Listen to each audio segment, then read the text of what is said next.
नमस्कार। एक और टिप्पणी के साथ मैं अतुल चौरसिया।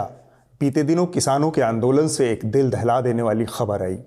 लखबीर सिंह नामक एक दलित युवक की निर्मम तरीके से सिंघू बॉर्डर पर हत्या कर दी गई। कथित तौर पर आरोप है कि युवक ने गुरु ग्रंथ साहिब की बेअदबी की थी। सिंघू बॉर्डर पर संयुक्त किसान मोर्चा के प्रदर्शन स्थल पर एक सनसनीखेज वारदात से हड़कंप मचा हुआ है। वहां पर बैरिकेड से एक दलित सिख युवक की लाश लटकती मिली है। मृतक लखबीर सिंह का अंग भंग है। हत्या का आरोप निहंग सिखों के एक समूह पर लगा है। इस घटना के कई पहलू हैं जिन्हें थोड़ा ठहर कर समझने की जरूरत है। आरोप या फिर अपराध चाहे जितना भी संगीन हो, सजा देने का अधिकार सिर्फ देश की अदालतों को है। इस लिहाज से बिना किसी किंतु परंतु के जिन भी लोगों ने इस अमानवीय कृत्य को अंजाम दिया है, उन्हें इसकी सख्त से सख्त सजा मिलनी चाहिए। संयुक्त किसान मोर्चे ने इस मौके पर वाजिब काम किया। उन्होंने वक्त रहते साफ शब्दों में हत्या के आरोपियों से खुद को अलग कर लिया और इसकी निंदा की। संयुक्त किसान मोर्चा ने बयान देकर स्पष्ट कर दिया है कि इस हत्या में इन्वॉल्व जो निहंग ग्रुप है, उससे संयुक्त किसान मोर्चा का इस आंदोलन का कोई लेना देना नहीं है। जो मृतक है लखबीर सिंह, वो पंजाब के तरन तारण इलाके से है। वो इस समूह के साथ पिछले 2-3 दिन से रह रहा था। कल रात को इनमें आपस में कुछ डिस्प्यूट हुआ और बेअदबी का आरोप लगा। लेकिन किसान मोर्चे को इसके अलावा भी बहुत कुछ करना होगा। अव्वल तो यह आंदोलन पूरे देश के किसानों का आंदोलन है। इसे अलग अलग हिस्सों के किसान अपना समर्थन दे रहे हैं। इसलिए यह संदेश नहीं जाना चाहिए कि यह सिर्फ पंजाब या किसी क्षेत्र विशेष के किसानों का आंदोलन है। किसान मोर्चे की यह जिम्मेदारी भी बनती है कि यह आंदोलन किसी भी तरह के धार्मिक कट्टरपंथियों के चंगुल से आज़ाद रहे। आप 9 महीने से एक सत्याग्रह कर रहे हैं। इसका सीधा और सरल संदेश है कि आपकी आस्था इस देश की संसद और संविधान में है। इस देश के संविधान में मिले अधिकारों के तहत ही आप प्रदर्शन कर रहे हैं। इस देश की संसद से पास किए गए कुछ कानूनों को आप इस देश की संसद से ही बदलवाना चाहते हैं। तो इस आंदोलन में शामिल कुछ लोग अगर समानांतर कंगारू कोर्ट चलाएं, आदिम तरीकों से हत्या करें, अमानवीय तरीके से लाश को लटका दें, तो फिर इसे स्वीकार नहीं किया जा सकता। दोनों चीज़ें एक साथ नहीं हो सकती। यह किसानों के 9 महीने के सत्याग्रह के साथ धोखा और बेईमानी है। अब हम इस घटना के दूसरे पहलू पर चलते हैं। हुड़कचुल्लू घोघा बसंत मीडिया ने इस घटना की आड़ लेकर एक बार फिर से किसान आंदोलन के ऊपर हमला बोल दिया। ये वो हुड़कचुल्लू हैं जो अतीत में इस आंदोलन को पाकिस्तानी, खालिस्तानी और जाने क्या क्या घोषित कर चुके हैं। और विरोध की इस हुड़क में सबकी भाषा, सुर, लय, ताल और छंद सब एक से हो गए। मसलन सब ने इसे तालिबानी कहा। तालिबान स्टाइल में हत्या की ये तस्वीर अपने ही देश की। ये देश नियम और कायदे से चलता है, ऐसे तालिबानी फरमानों से नहीं। ये जो सजाए मौत देने का तरीका है, ये आपको आज तालिबान की याद दिला देगा। इससे पहले आपने ये तस्वीरें अफगानिस्तान में देखी होंगी, जहां तालिबान का शासन है। तालिबान सबने किसानों को हत्यारा घोषित कर दिया। कौन है ये लोग? किसान तो नहीं है। किसान है या कसाई है? सिंघू बॉर्डर पर जिस तरह की बर्बरता हुई, रात के अंधेरे में जिस तरह से हत्या की गई, हैवानियत की सारी हदें पार कर दी गई। तथाकथित किसान आंदोलन, ये किसान तो नहीं हो सकते जो हत्या कर रहे हैं। कसाई है, हैवानियत हत्या कर रहे हैं। और सबने इस आंदोलन को उखाड़ फेंकने की कुंठा प्रदर्शित की। इससे ही ये साबित होता है कि अब इस आंदोलन को खत्म कर देने का समय आ चुका है। बंद होना चाहिए इस आंदोलन को। देश के लिए जरूरी है ये अराजक तत्व कौन है। बंद होना चाहिए इस आंदोलन को। कि मेरा बॉर्डर खाली करो। क्या आप इसे अब भी आंदोलन कहेंगे? खत्म। बंद होना चाहिए, खाली करो। एंकराओं की इस बेशर्मी की चीरफाड़ करें, उससे पहले कुछ जरूरी चीजों को समझ लेते हैं। क्या यह हत्या कृषि कानूनों का विरोध कर रहे किसानों ने की? इसका जवाब है नहीं। यह हत्या आंदोलन को समर्थन दे रहे निहंग सिखों ने की है। उन्होंने इसकी जिम्मेदारी भी ली है। अगला सवाल, क्या निहंग किसान हैं? जवाब है नहीं। ये लोग सिख कौम की एक लड़ाकू शाखा हैं जिसका काम पंथ की रक्षा करना है। ये लोग किसानों के आंदोलन को समर्थन देने के लिए सिंघू बॉर्डर पर पहुंचे हैं। अगला सवाल, क्या निहंग 40 से ज़्यादा संगठनों वाले संयुक्त किसान मोर्चे का हिस्सा हैं? जवाब है नहीं। ये निहंग किसी किसान यूनियन के सदस्य नहीं हैं। जाहिर है ऐसे तमाम लोग सिंघू, टीकरी और गाजीपुर बॉर्डर पर जमा हैं जो आंदोलन को अपना नैतिक समर्थन दे रहे हैं। इसका ये अर्थ नहीं कि वो किसानों के प्रतिनिधि हैं। आगे बढ़ने से पहले एक ज़रूरी बात आपसे करनी है। हमारा YouTube चैनल फिलहाल बंद है, लेकिन हमारे सारे कार्यक्रम यथावत जारी हैं। आप टिप्पणी और न्यूज़ लॉन्ड्री के बाकी शोज़ हमारी वेबसाइट hindi.newslaundry.com, newslaundry.com पर देख सकते हैं, हमारे फेसबुक पेज पर देख सकते हैं और साथ में dailymotion.com पर न्यूज़ लॉन्ड्री के चैनल पर भी देख सकते हैं। यह अच्छी पत्रकारिता के लिए चुनौती भरा समय है। सरकार इनकम टैक्स के छापे मार रही है, दूसरी तरफ तक वाले अपनी आलोचना भी बर्दाश्त नहीं कर पा रहे। हो जाओ तक वाले, एक तरफ हो जाओ, मैं सवाल करूंगा, भारत के लोग मेरे साथ हैं। हमारी आवाज को दबाने के लिए हर हथकंडे अपना रहे हैं। इसके बावजूद न्यूज़ लॉन्ड्री जनहित की वो सारी खबरें इसलिए कर पा रहा है क्योंकि इसे आप समर्थन देते हैं। आपके सब्सक्रिप्शन से यह संभव हुआ है। इस समय हमें आपके समर्थन की पहले से कहीं ज़्यादा ज़रूरत है। न्यूज़ लॉन्ड्री को सब्सक्राइब कीजिए और गर्व से कहिए, मेरे खर्च पर आज़ाद हैं खबरें। इस गड्ढमड्ढ समय में इन बारीकियों को जानना ज़रूरी है, वरना जहर खुरान मीडिया गिरोह के चक्कर में पड़कर आप भटक सकते हैं। अब आगे बढ़ते हैं। कुछ हफ्ते पहले आपको याद होगा हमने विनायक दामोदर सावरकर पर फिर कभी बात करने के लिए छोड़ दिया था। सावरकर पर भी इस दौरान बड़ी बड़ी बातें हुई हैं, लेकिन उनके ऊपर फिर कभी। आज वक्त आ गया है जब हमें सावरकर पर बात कर लेना चाहिए। रक्षा मंत्री राजनाथ सिंह ने Veer Savarkar the man who could have prevented partition नाम की एक किताब का विमोचन किया। इस दौरान उन्होंने एक नया वितंडा खड़ा कर दिया। उन्होंने सावरकर के माफीनामे को गांधी जी से जोड़ दिया। उन्होंने कहा सावरकर के खिलाफ झूठ फैलाया गया। कहा गया कि उन्होंने अंग्रेज़ों के सामने बार बार दया याचिका दी, लेकिन सच्चाई ये है कि दया याचिका उन्होंने खुद को माफ़ किए जाने के लिए नहीं दी। उनसे महात्मा गांधी ने कहा था कि दया याचिका दायर कीजिए। महात्मा गांधी के कहने पर उन्होंने दया याचिका दी थी। राजनाथ सिंह जी इतिहास के अंडबंड संस्करण से थोड़ा आगे की चीज़ लेकर आए हैं, क्योंकि गांधी जी 1915 में दक्षिण अफ्रीका से भारत लौटे और सावरकर 1911 में अंडमान की सेलुलर जेल पहुंचने के 1.5 महीने के भीतर पहला माफीनामा अंग्रेज़ों को लिख चुके थे। सावरकर के व्यक्तित्व में कई परतें हैं जो बहुत ही विवादित हैं।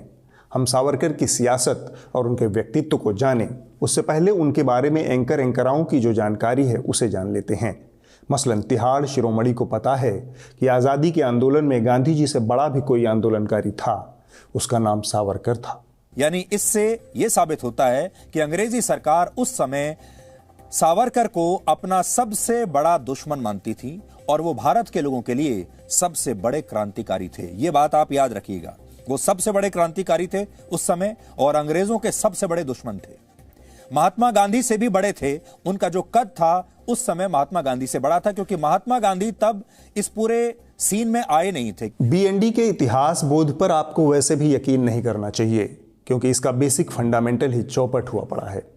मसलन हर विद्यार्थी को दूसरी तीसरी कक्षा में रटवा दिया जाता है कि मोहनदास करमचंद गांधी पोरबंदर में पैदा हुए, उनकी माता का नाम पुतलीबाई और पिता का नाम करमचंद गांधी था। इसे गांधी जी का नाम तक नहीं पता, और ये इतिहास के फैक्ट चेक की बात कर रहा है। आज मैं यंग इंडिया अखबार की मैं कॉपी निकाल के लाया हूं, जिसको मोहनचंद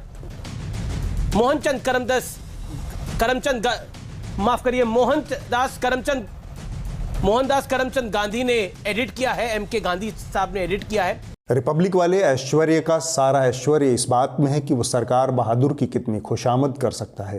अब रत्नाकर त्रिपाठी कहेंगे नहीं, ऐसा नहीं था ईश्वर, क्योंकि त्रिपाठी जी आपके पास जो किताब है वो ऑल्टर्ड है। चूंकि सरकार बहादुर की तरफ से सावरकर की तारीफ हुई थी, लिहाजा तमाम हुड़कचुल्लुओं को उनके रक्षार्थ उतरना ही था। अब हम सावरकर को जान लेते हैं। सावरकर के व्यक्तित्व के 2 विरोधाभासी पहलू हैं। पहला 1910 से पहले का और दूसरा 1910 से बाद का। 1910 के पहले वाला सावरकर एक रोमांटिक क्रांतिकारी था, सेकुलरिज्म का समर्थक, बेहतरीन मदिरा और मांस का प्रेमी। वो भारत की आज़ादी चाहता था। साल 1910 में उन्हें नासिक के कलेक्टर की हत्या में शामिल होने के आरोप में लंदन में गिरफ्तार किया गया था। आरोप था कि उन्होंने अपने भाई को लंदन से रिवॉल्वर भेजी थी, जिससे कलेक्टर की हत्या की गई। इसके बाद उन्हें सजाए काला पानी दिया गया। 1911 में अंडमान पहुंचने के बाद सावरकर का एक अलहदा चरित्र सामने आता है। सेलुलर जेल में काटे 9 साल 10 महीनों ने अंग्रेजों के प्रति सावरकर के विरोध को पूरी तरह से खत्म कर दिया। उन्हें अंग्रेजों का पिछलग्गू भरोसेमंद सेवक बना दिया। अंडमान पहुंचने के 1.5 महीने के भीतर उन्होंने अंग्रेज सरकार को अपना पहला माफीनामा लिखा। यहीं पर राजनाथ सिंह की बात गलत साबित होती है। इसके बाद 9 सालों में उन्होंने 6 बार अंग्रेजों को माफीनामे लिखे। अब बात आती है कि गांधी जी ने सावरकर के बारे में क्या लिखा था, यह भी जान लें, क्योंकि संघी प्रोपेगेंडा मशीनरी गांधी जी की बातों को घुमा फिरा कर तथ्य का फालूदा बना देती है। इसलिए यह तथ्य हमें हर बार हर मंच से कहना चाहिए। गांधी जी ने यंग इंडिया में जो लिखा वह उनके collected works of Mahatma Gandhi का हिस्सा है। यह लेख उन्होंने सावरकर के बड़े भाई द्वारा गांधी जी से रिहाई के संबंध में मांगी गई सलाह के जवाब में लिखा था। गांधी जी साफ साफ लिखते हैं, दोनों भाइयों ने अपने राजनीतिक विचार के संबंध में पहले ही घोषणा कर दी है और वो किसी भी क्रांतिकारी विचार का समर्थन नहीं करते, और अगर उन्हें रिहा किया जाता है तो वो रिफॉर्म्स एक्ट के तहत काम करेंगे। दोनों ने स्पष्ट शब्दों में घोषणा कर दी है कि वो ब्रिटिश शासन से भारत की आज़ादी की इच्छा नहीं रखते, बल्कि इसके विपरीत दोनों भाई मानते हैं कि भारत का भविष्य ब्रिटिश हाथों में ही बेहतर सुरक्षित है। गांधी जी यह बात 1920 में यंग इंडिया में कह रहे हैं, और यह बात वो अपने अहिंसा के प्रति समर्पण के विचार के कारण भी कह रहे थे। और इसका संदर्भ भी यह है कि सावरकर के भाई ने उनसे इस बारे में सलाह मांगी थी। जाहिर है राजनाथ सिंह इन बातों को तोड़ मरोड़ कर इस तरह से बोल गए मानो गांधी जी के कहने के बाद सावरकर ने वो माफीनामे लिखे थे। मिथ्यावाचन। सावरकर से जुड़ी कुछ और भ्रांतियां फैलाई जाती हैं। मसलन उन्होंने बतौर रणनीति ये माफीनामे लिखे क्योंकि जेल से निकलकर वो देश के लिए बहुत कुछ कर सकते थे, लेकिन अंडमान से रिहा होने के बाद सावरकर का पूरा राजनीतिक जीवन इस बात का गवाह है कि उन्होंने इसके बाद कभी भी देश की आज़ादी के लिए कुछ नहीं किया, बल्कि देश की आज़ादी के खिलाफ काम किया। 1921 में अंडमान से रिहा होकर वो भारत लौटे। अगले 2 साल वो पुणे की येरवाड़ा जेल में रहे। इसके बाद वो अगले 15 सालों तक रत्नागिरी जिले की सीमा में कैद रहे। उन्होंने इस बाबत अंग्रेज सरकार को आश्वासन दिया था कि वह न तो रत्नागिरी की सीमा से निकलेंगे, न ही किसी राजनीतिक गतिविधि में हिस्सा लेंगे। 1937 में अंग्रेज सरकार ने सावरकर के ऊपर से सारे प्रतिबंध हटा लिए। इसके बाद का सावरकर और ज्यादा दिलचस्प है। अब उनके चरित्र में निपट अवसरवादिता और कट्टरता के दर्शन होते हैं। अगर आज़ादी के आंदोलन के लिहाज से देखें तो इसके बाद का सावरकर भारत विरोधी भी है। एक एक कर समझिए। पहला, दूसरे विश्व युद्ध में अंग्रेजों को समर्थन देने के लिए सावरकर ने हिंदुओं को अंग्रेजी सेना में शामिल करने का अभियान चलाया। दूसरा, 1942 का भारत छोड़ो आंदोलन, जिसे अंग्रेज सरकार के ताबूत में आखिरी कील माना जाता है, उस आंदोलन का सावरकर ने खुलेआम विरोध किया और हिंदुओं को इस आंदोलन से अलग रहने की अपील की। तीसरा, और ये सबसे महत्वपूर्ण है, सावरकर को अंग्रेज सरकार हर महीने 60 रुपए पेंशन देती थी। ये अकेले ऐसे तथाकथित क्रांतिकारी हैं हमारे राष्ट्रवादी कुनबे के मुताबिक जिन्हें अंग्रेज सरकार हर महीने पेंशन दे रही थी। आखिर सावरकर अंग्रेजों की ऐसी कौन सी सेवा कर रहे थे, हम इस पर भी बात करेंगे। दरअसल 1937 के बाद वाला सावरकर अंग्रेजों के हाथ एक कठपुतली बन चुका था। हिंदू महासभा के जरिए सावरकर अंग्रेजों की फूट डालो और राज करो वाली नीति का अहम पुर्जा बन गए थे। अंग्रेज एक तरफ उनका इस्तेमाल कांग्रेस को काटने के लिए कर रहे थे और दूसरी तरफ मुस्लिम लीग के साथ सांप्रदायिक राजनीति को साधने के लिए भी उनका इस्तेमाल कर रहे थे। लगे हाथ गांधी को बंटवारे का दोषी बताने वाले संघी और हिंदू महासभा के लोगों को 2 और सच्चाइयां जान लेनी चाहिए। जिन्ना की मुस्लिम लीग ने 2 राष्ट्र का सिद्धांत पहली बार 1940 में पारित किया, लाहौर अधिवेशन में। सावरकर ने उसके बहुत पहले ही हिंदू मुस्लिम 2 अलग राष्ट्र का विचार आगे बढ़ा दिया था। 1923 में ही वो अपनी किताब एसेंशियल्स ऑफ हिंदुत्व में हिंदू और अन्य धर्मों की पितृभू और पुण्य भूमि के नाम पर द्विराष्ट्रवाद का सिद्धांत दे चुके थे। 1937 के बाद हिंदू महासभा के हर सम्मेलन में सावरकर ने 2 राष्ट्रों के विचार के खुलेआम पैरवी शुरू कर दी थी। इसलिए देश के बंटवारे की तोहमत गांधी और कांग्रेस पर डालने वालों से सावधान रहें।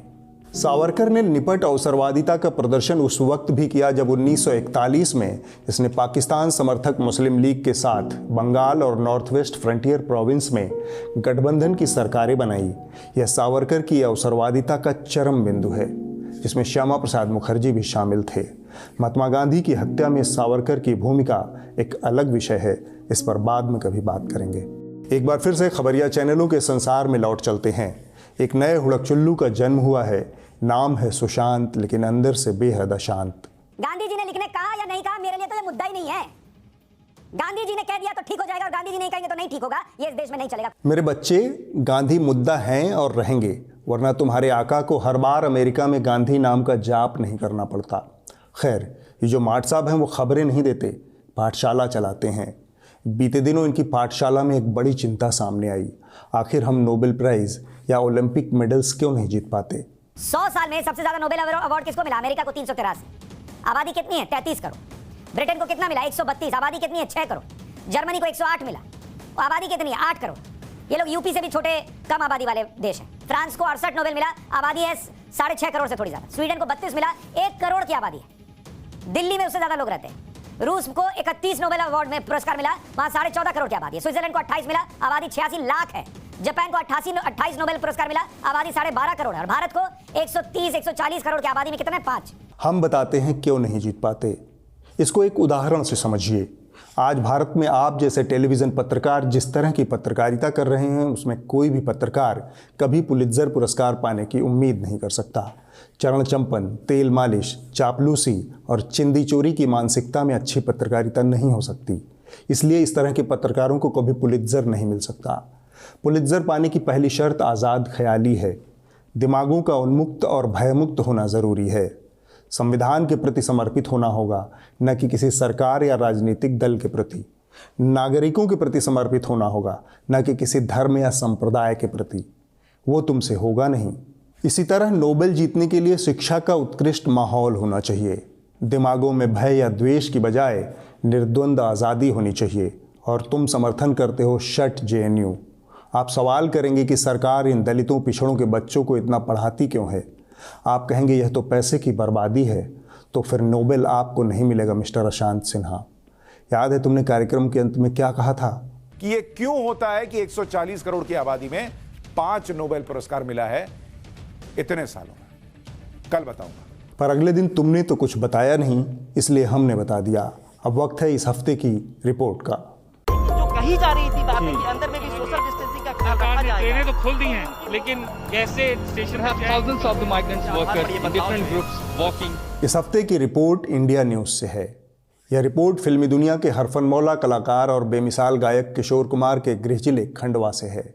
वहाँ किशोर कुमार की समाधि है, जहाँ उनके प्रशंसक उनकी पुण्यतिथि पर इकट्ठा होते हैं और उनकी याद में उनके पसंदीदा शगल को अंजाम देते हैं। किशोर दास जब इस दुनिया में नहीं रहे तो खंडवा में ही उनका अंतिम संस्कार किया गया। खंडवा में ही उनकी समाधि बनाई गई और आज उनकी 34वीं पुण्यतिथि है। इस मौके पर खंडवा के किशोर कुमार समाधि पर उनके प्रशंसकों ने दूध जलेबी का भोग लगाया है और यहाँ सुरमई श्रद्धांजलि भी दी जा रही है। प्रतिवर्ष इस प्रकार का चाहे 4 अगस्त हो या 13 अक्टूबर हो, किशोर दा के पूरे देश भर के प्रशंसक संगीत प्रेमी समाधि स्थल पर आकर किशोर दा को सुरमई श्रद्धांजलि देते हैं। किशोर दा इस शहर से बहुत आत्मीयता रखते थे। उनका बहुत आज भी गाढ़ा नाता है। बहुत उनकी हर कहानियां रोज अलग अलग आज भी निकलती है। हर चौक में चौराहे पर उनको भगवान मानते हुए उनके बारे में बातें होती रहती है। और जो कार्यक्रम यहाँ पर होते हैं वो भारत भर में से, देश भर में से कलाकार तो आते ही है। पर अभी पिछले साल एक तंजानिया से लड़का आया था यहाँ पर गाने के लिए। अगले हफ्ते होगी एक और टिप्पणी। नमस्कार।